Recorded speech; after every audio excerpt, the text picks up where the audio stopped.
안녕하세요. 책사입니다. 우리의 옛 이야기 시작하겠습니다.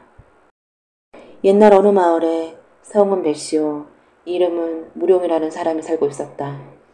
그는 성품이 순하고 가산이 넉넉하여 부러울 것이 없었지만 다만 슬아의 자식이 없어 부부가 그 일을 슬퍼하였다. 그러던 어느 날 하루는 부인 장씨가 몸이 고나여 침상을 의지하고 졸고 있으려니 문득 한 성관이 하늘에서 내려와 꽃 한 송이를 주었다. 부인이 이것을 받으려 하니 호련히 광풍이 일더니 그 꽃이 변하여 한 선녀가 되어 부인의 품속으로 들어와 부인이 깜짝 놀라 깨어보니 남과 일몽이었다. 부인이 자수를 향하여 꿈 이야기를 하여 괴이하게 여겼다. 자수가 이 말을 듣고 우리의 자식 없음을 하늘이 불쌍히 여겨 귀자를 점지하심이라 하며 서로 기뻐하였더니 과연 그날부터 태기가 있어 10달이 참에 하루는 밤중에 향기가 진동하면서 예쁜 딸을 낳았다.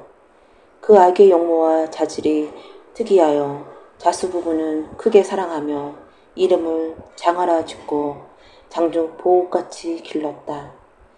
장화가 2살이 되었을 때 장씨가 다시 태기가 있어 10달이 되니 자수 부부가 주야로 아들 낳기를 바라였지만 역시 딸이었다. 그들의 마음은 서운하였지만 어쩔 수 없어 이름을 홍련이라 지었다. 장화 자매가 점점 자랄수록 얼굴이 화려하고 기질이 기묘할 뿐더러 효행이 특출하니 사수 부처는 자매의 자람을 보고 사랑함에 비할 데가 없었다. 그런데 부인 장씨가 호련히 병을 얻어 병세가 유증하여 자리에 눕게 되었다.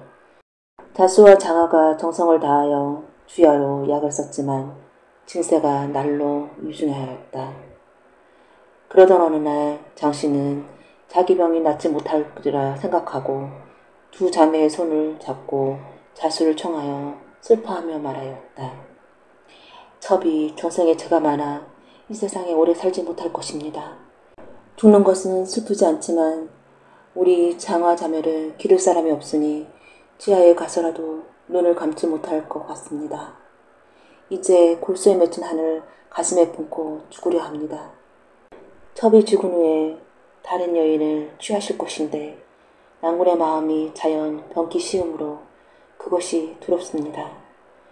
바라건대 낭군은 첩의 유언을 저버리지 마시고 전일 정의를 생각하시고 이 2 딸을 어여삐 여겨 장성한 후에 좋은 가문의 배필을 얻어 봉황의 짝을 지어주십시오.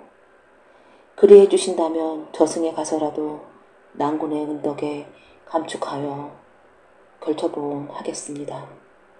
하고 기게 탄식한 후에 이내 숨을 거두었다.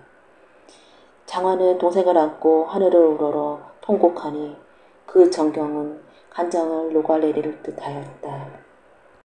부인 장씨가 죽고 난 다음 자수는 비록 망처의 유언을 생각하였지만 후사가 없음에 이에 후처를 두루 구하나 원하는 여인이 없으므로 부득이 허씨에게 장가를 들었다. 허씨의 2 볼은 한자가 넘고 눈은 투망 같고 코는 질번 같고 입은 메기 같고 머리털은 돼지털 같고 키는 장승만 하였다. 그래도 허씨가 계집인지라 그날부터 태기가 있어 연달아 아들 3형제를 낳았다. 자수는 옛부인 장씨를 생각하여 일시라도 2 딸을 못 보면 삼추같이 여기고 들어오면 먼저 딸의 침소로 들어가 손을 잡고 눈물을 흘리며 너희 자매들이 깊이 귀중에 있어 어미 그려워함에 늙은 아비도 매양 슬프단다 하며 가련히 여기는 것이었다. 그러므로 허씨의 시기는 마음이 대발하여 장하와 홍련에 모해하고 꾀를 생각하였다. 하루는 자수가 외당에 나와 2 딸을 살펴보니 2 아이가 서로 붙잡고 슬픔을 머금고 눈물을 흘리고 있었다. 자수가 이것을 보고 탄식하며 말하기를 이는 분명 죽은 너의 모친을 생각하고 슬퍼함이로다. 하고 역시 눈물을 흘며 말하였다. 너희가 이렇게 장성하였으니 너희 모친이 살아있다면 오죽이나 기뻐하였겠느냐. 기고하고 기고하여 허씨 같은 계모를 만나 구박이 심하니 너희들의 슬픔이 짐작하였다. 이에 계모씨가 이 광경을 엿보고 더욱 분노하여 흉계를 생각하고 문득 깨닫기를 제 자식 자세를 불러 큰 쥐 한 마리를 잡아오게 하였다. 그리고는 그 껍질을 벗기고 피를 발라 낙태한 현상을 만들어 장야방에 들어가 이불 밑에 넣어두었다. 허씨가 자수를 보고 정색하며 혀를 차는지라 자수가 괴이하게 여기고 그 연고를 물으니 허씨가 말하였다. 집안에 불축한 병이 있으나 서방님께서 반드시 첩을 오해하실 듯하여 처음에는 감히 말하지 못하였습니다.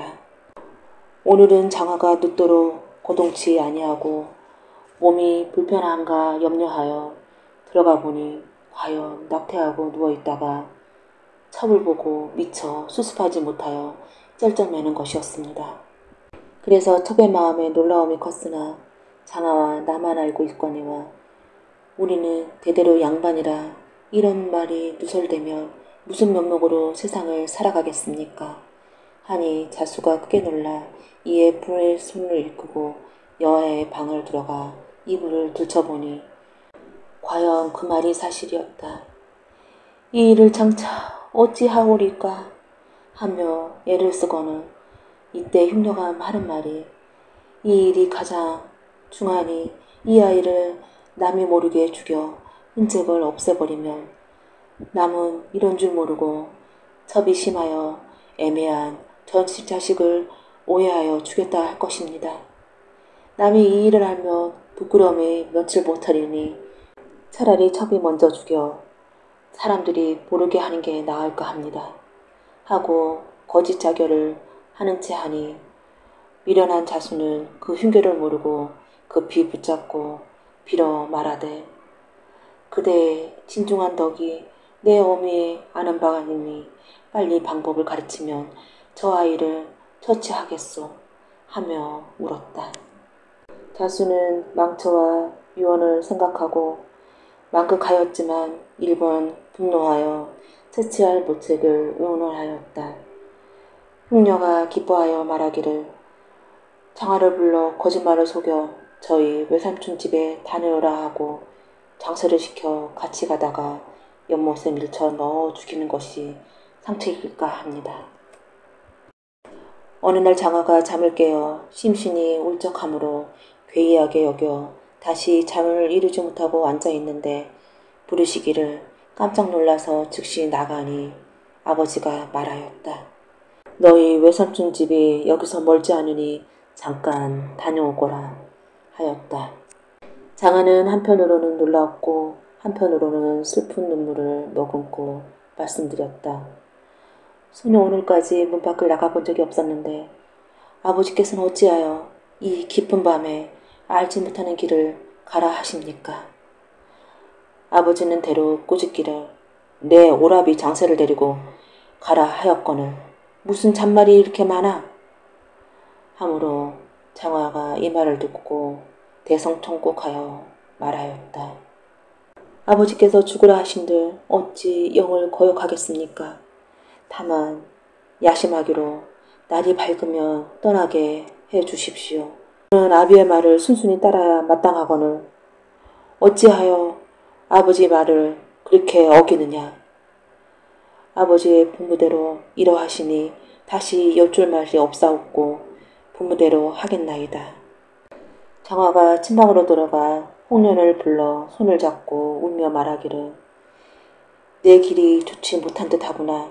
수히 돌아오지 못할 것이니 그리운 생각이 있어도 잠시 참고 기다려라. 옷이나 바꿔 입고 가야겠다 하고 옷을 바꿔 입은 분 너는 아버지와 새어머니를 극진히 섬겨 득제함에 얻게 하고 내가 돌아오기를 기다리면 내가 가서 오래 있지 않고 수삼일 내에 다녀오겠다. 그동안 그리워 어찌하여 너를 두고 가는 언니의 마음을 측량할 수 있을까 하고 말을 마치며 대성통곡하였다. 이에 흉녀가 밖에서 장화의 말을 듣고 들어와 시랑같이 소리를 지르기를 내 어찌 이렇게 요란히 구느냐 하고 장세를 불러 이르기를 내 누이를 데리고 빨리 외가에 다녀오거라 하였거늘 그저 있으니 어찌된 일이냐 하였다. 누이는 빨리 나오세요. 아버지 명을 거역하여 공연히 나만 꾸지람 듣게 하니 이안이 온통하오 하고 재촉하며 성화같이 장화를 어쩔 수 없이 홍련의 손을 떨치고 나왔다. 장화는 마지못해 홍련과 이별하고 아버지께 하직하고 말 위에 올라 통곡하며 가는 것이었다. 장세가 말을 급히 몰아 산중으로 들어가 한 곳에 다다르니 산은 첩첩산중이요 물은 잔잔한 백곡이라 초목은 무성하고 송백이 자욱하니 인적이 적막한데 달빛만 희영청 밝아오고 구슬픈 두변 소리가 들렸다. 장화가 굽어 보니 손님 중에 한 못이 있는데 장세가 말을 잡고 내리라 하니 장화가 크게 놀라 말하였다. 이곳에 내리라 하면 어쩐 말이냐. 장세가 말하였다. 누이의 죄를 알 것이니 어찌 묻느냐. 그대를 외가에 가라 함은 정말이 아니니 이미 낙태한 일이 나타났으므로 나를 시켜 남이 모르게 이곳에 넣고 오라 하였기에 이곳에 왔으니 속히 물에 들어가라. 장화가 정신을 차리고 진정하고 말하기를 나의 망극한 정지를 들어라. 우리가 비록 이복이지만 아비의 권력은 한 가지라. 전일 우애했던 정을 생각하여 영영 황천에 돌아오는 인명을 나란히 여겨 일시에 말미를 주면 산촌집에 가 돌아가신 어머니의 가묘에 하직이나 하고 이는 결탄코 내 목숨을 보존코자 하는 게 아니라 변명하면 새어머니의 시기에 있을 것이다. 살고자 하면 아버지의 명을 거역한 것이니 바라건대 잠깐 말미를 주면 어머니의 묘에 다녀와 죽음을 청하겠다. 하고 비는 소리를 애원하고 처절하나 목석 같은 장사놈은 조금도 측은한 빛이 없었다. 장화가 대성통곡하며 하늘을 우러러 말하기를 계모의 덕수를 벗어나지 못하고 오늘날 물에 빠져 죽사오니 이 장화의 애통함은 일월 성신을 헤아려 주십시오. 나는 이미 누명을 쓰고 죽거니와 저 외로운 홍련을 어여삐 여겨 잘 인도하여 주십시오.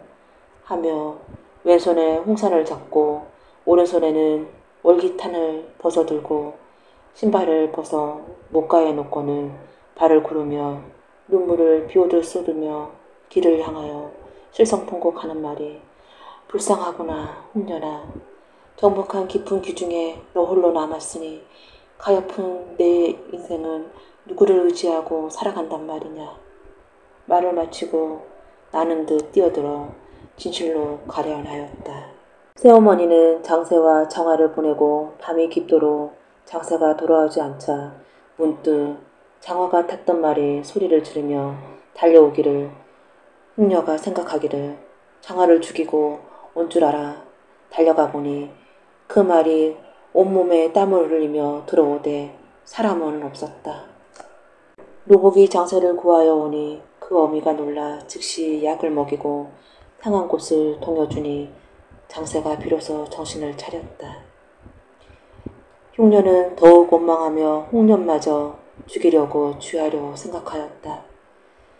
그러던 어느 날 홍련이 또한 집안일이 전혀 모르다가 집안이 요란하며 보고 가장 괴이하게 여겨 새어머니에게 그 연고를 물었다. 장세가 요괴스러운 내 형을 데리고 가다가 길에서 범을 만나 물려 병이 중하다 하였다. 어느 날 홍련이 슬피 울고 있을 때 공중에서 홍련을 부르는 소리가 더욱 비감하여 오른손으로 치마를 휘어잡고 나는 듯 물속으로 뛰어드니 슬프고 애답다. 그 후로는 물 위에 안개가 자욱한 속으로 슬피 우는 소리가 주야로 들려오니 계모의 오해로 인하여 애매하게 죽은 두 자매를 옹군 사람들로 하여금 다 알게 하기 위해서였다. 장화자매의 애원한 한이 구천에 사무쳐 매양 서놓고자 하매 소련부사 아문에 들어가 지극한 원정을 아뢰려 하였다. 그래서 부사들이 놀라 기절하여 죽어갔다. 이렇듯 철원부사로 오는 사람마다 도임한 이튿날이면 죽어나가므로 그 이후로는 부사로 오는 사람이 없어 철원군은 자연 폐읍이 되었다. 그리하여 해마다 흉년이 들어 사람이 아사지경에 이르니 백성들의 사방으로 헤어져 한 고을이 텅 비게 되었다. 이러한 사연은 여러 번 전개에 올리니 임금이 크게 근심하여 조정에서 온원하여 분분하였다. 그러던 중 하루는 정동우라는 사람이 부사로 가기로 지원했는데 성품이 강직하고 채모가 정중한 사람이었다. 임금은 정중우를 철원부사로 제수하였다. 부사 즉시 도임하여 이방을 불러 이르기를 내 들으니 내 고을의 관장이 도임한 후면 즉시 죽는다 하니 과연 옳은 말이냐.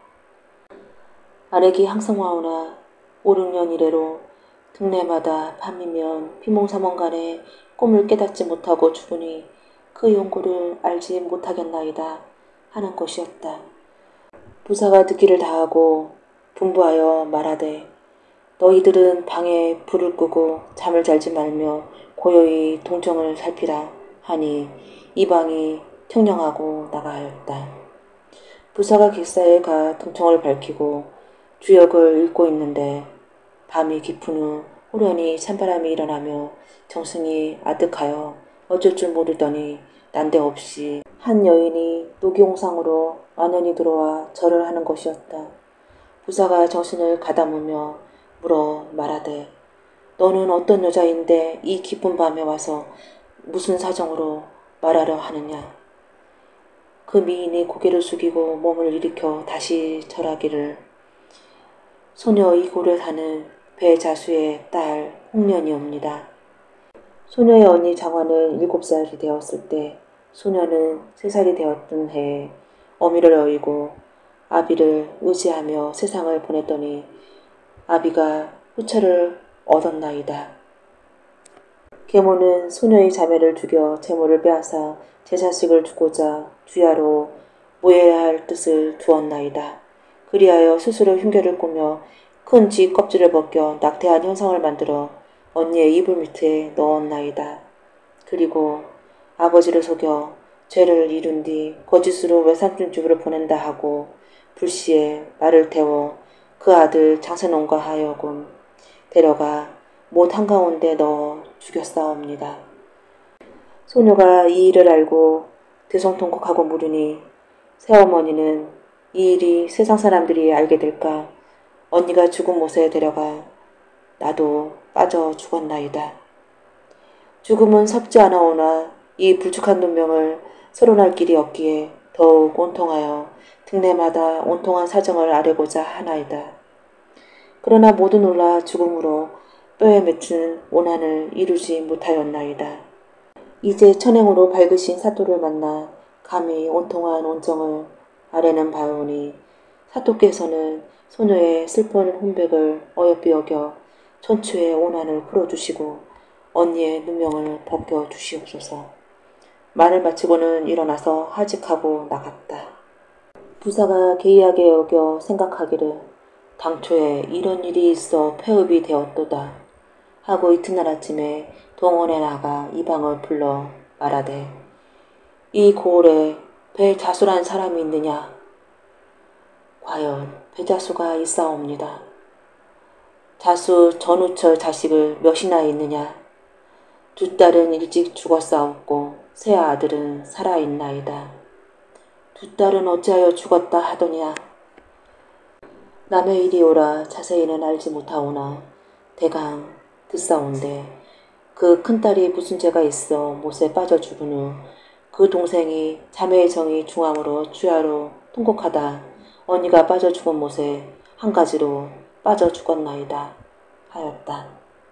부사는 듣기를 다하고 즉시 관찰을 놓아 분부하되 벨자수 부처를 잡아들여라 하고 관차는 영을 받들고 경각을 잡아 왔다. 내 들이니 전처 두 딸과 후처 세 아들이 있다 하던데 분명하냐? 네, 그러하옵니다. 다 살아있느냐? 두 딸은 병들어 죽었고 다만 세 아들만 살아있나이다. 두 딸이 무슨 병으로 죽었는지 바른 대로 아려면 죽기를 멸하려니와 그러지 않으면 장하에 죽으리라. 자수의 얼굴이 흑빛이 되어 아무 말도 못하나 흉녀가 이 말을 듣고 크게 놀라 말하였다. 안전이 이미 아시옵고 무사온데 어찌 이로라도 기망함이 있겠나이까. 전실에 두 딸이 있어 장성하더니 장녀의 행실이 바르지 못하여 잉태하여 장차 누설게 되었으므로 또복들로 모르게 약을 먹여 낙태하였사오나 남이 실로 이러한 줄 모르고 계모의 오해인 줄 알고 사람들은 저를 불러 경계하였나이다. 저도 제 죄를 아는지라 부모 보기에 부끄러워하며 스스로 밤에 나가 못에 빠져 죽었습니다. 그 아우 홍련이 또한 제 언니의 행실을 본받아 밤에 도주한 지 경년이 되었지만 그 종족을 모를 뿐 아니라 양반의 자식이 실행하여 나갔다 하여 어찌 찾을 길이 있겠나이까. 이러므로 나타나지 못하였나이다. 부사가 듣기를 다하고 묻기를 내 말이 그러할진데 낙태한 것을 가져오면 가히 알겠다.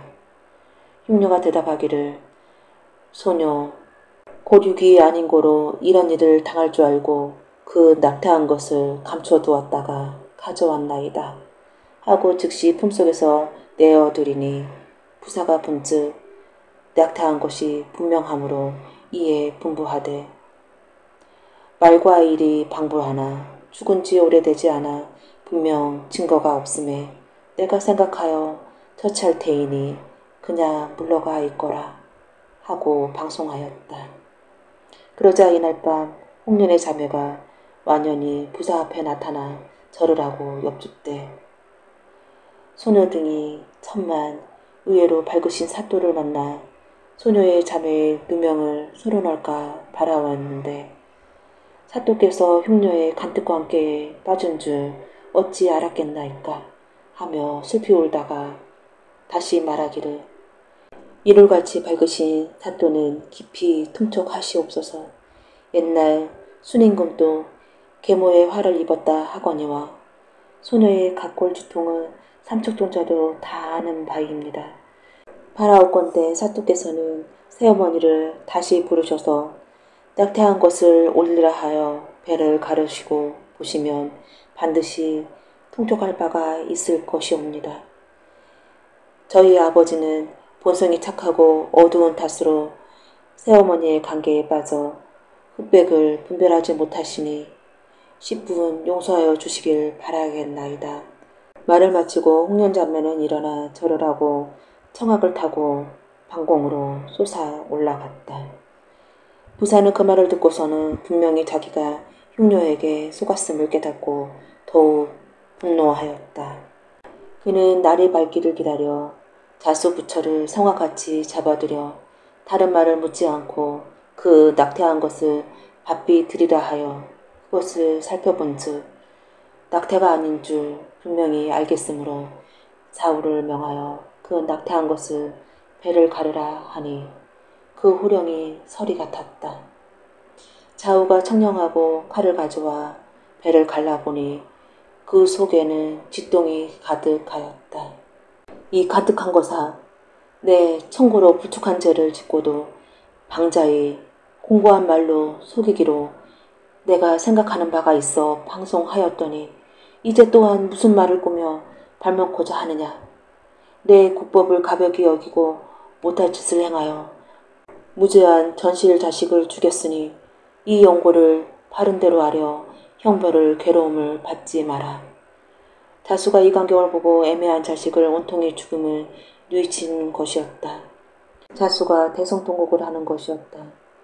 부사가 곡성을 그치게 하고 이에 흉녀를 형틀에 올려 매고 문철을 받게 하니 흉녀가 매를 이기지 못하고 말하되 수첩은 몸이 되게 거죽하여 문중으로 세잔하여 가세가 탕진한 자라 타수가 강창하여 그 후처가 되었으니 현실의 양녀가 있사옵고 그 행동거지가 심히 아름다웠나이다. 그런데 때때로 저희를 경계하고 귀여워하여 아무쪼록 사람이 되도록 하였사온데 우연히 비밀의 말을 듣게 되었나이다.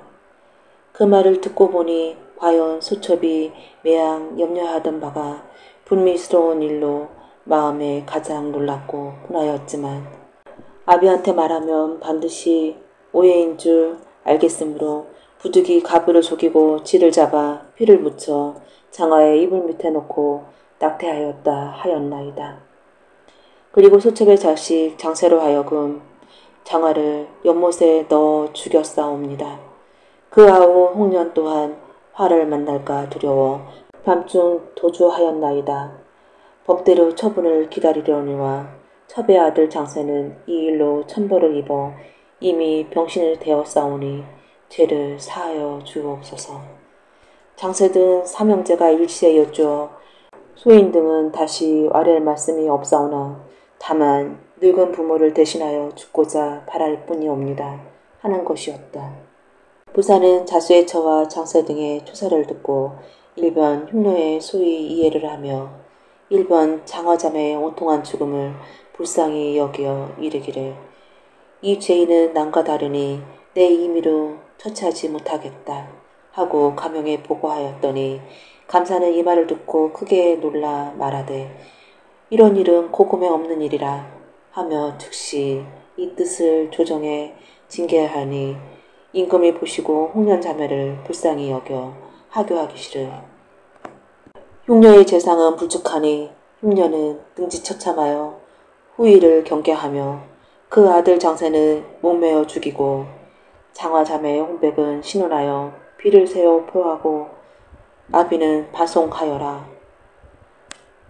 부사가 장하홍련 자매를 불쌍히 여겨 장하홍련 불방비라 하고 부사가 장사를 마치고 돌아와 정사를 다스리니 하루는 부사 몸이 고나여 침석에 의지하여 졸 때 문득 장화자매가 들어와 절을 하고 살해하여 말하기를 소녀는 이를같이 밝으신 사또를 만나 뼈에 사무친 한을 풀었고 또 저희 유골같이 거두어 주시며 아비의 죄를 용서하여 주시니 그 은혜에 비하면 태산이 낮고 황해가 얕아오니 명명지중이라도 결촌보온 하겠나이다. 미국의 관작에 오르시니 두고 보십시오 하고 간대업권을 부사가 놀라 깨어 몽사를 기록하고 그중 증명하여 보았다. 과연 그날부터 차차 승진하여 통제사에 이르니 가히 장하홍련 웅덕이라 하였다.